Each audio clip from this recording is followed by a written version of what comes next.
Hi అండి. నా పేరు doctor Nagendra. Kali Androcare and men's health care.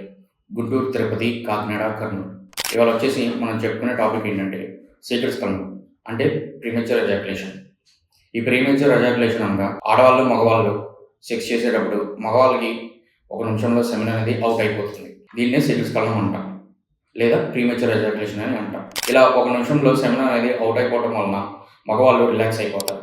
కానీ ఆడవాళ్ళు చాలా అసంతృప్తితో ఉంటారు. ఇంతేనా, అయిపోయిందా అని ఫీల్ అయిపోతూ ఉంటారు. ఈ శీఘ్రస్ఖలనం గురించి మీరు బాధపడనవసరం లేదు.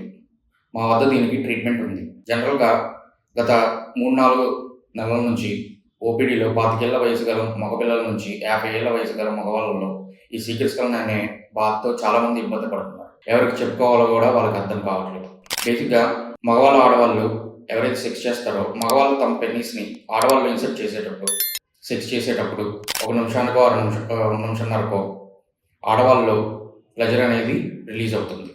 ఇది 10 నుంచి 15 సెకండ్ల పాటు ఉంటుంది. దాని తర్వాత కూడా సెక్స్ చేస్తూ ఉంటే మరలా ఒక నిమిషానికో నిమిషంన్నరకో ఆడవాళ్ళలో ప్లెజర్ అనేది ఏర్పడుతుంది. ఈ విధంగా 2-3 సార్లు జరిగినప్పుడు ఆడవాళ్ళు సెక్స్లో సాటిస్ఫై అవుతారు. ఈ విధంగా చేయడం వలన మీ పార్ట్నర్ని మీతో బాగా సాటిస్ఫై అవుతుంది. ఇలా చేయలేకపోవడాన్ని ప్రీమెచ్యూర్ ఎజాక్యులేషన్ అని అంటారు, లేదా శీఘ్రస్ఖలనం అని అంటారు. దీనికి ఖచ్చితమైన ట్రీట్మెంట్ ఉంది.